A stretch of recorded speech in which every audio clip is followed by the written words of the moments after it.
Mapolsek Watulimo, Kecamatan Watulimo, Kabupaten Trenggalek digeruduk basah pada Senin 20 Januari 2025 malam.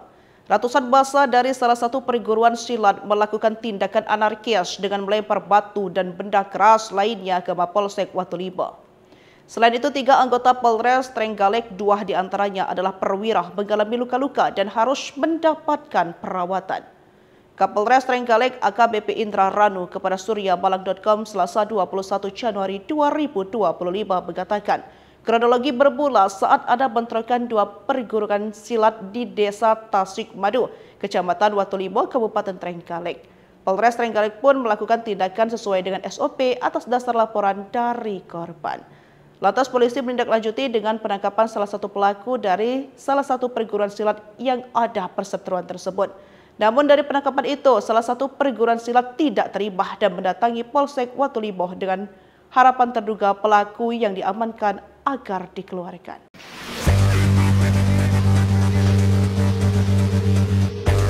Mapolsek Watulimo, Kecamatan Watulimo, Kabupaten Trenggalek digeruduk massa kelompok perguruan silat pada Senin 20 Januari 2025 malam.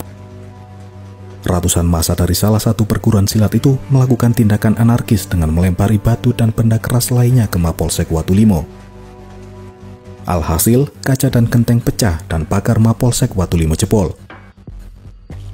Selain itu, 3 anggota Polres Trenggalek, yang mana 2 diantaranya adalah perwira, mengalami luka-luka dan harus mendapatkan perawatan.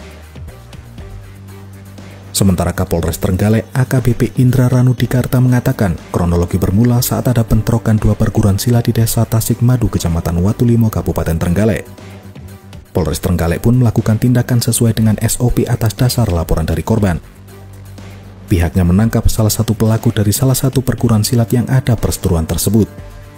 Namun dari penangkapan itu, salah satu perguruan silat tidak terima dan mendatangi Polsek Watulimo dengan harapan terduga pelaku yang diamankan agar dikeluarkan. Petugas pun telah menjelaskan duduk perkara dan SOP yang harus dilakukan, namun massa tetap tidak bisa menerima dan melakukan tindakan anarkis di sekitar Mapolsek Watulimo.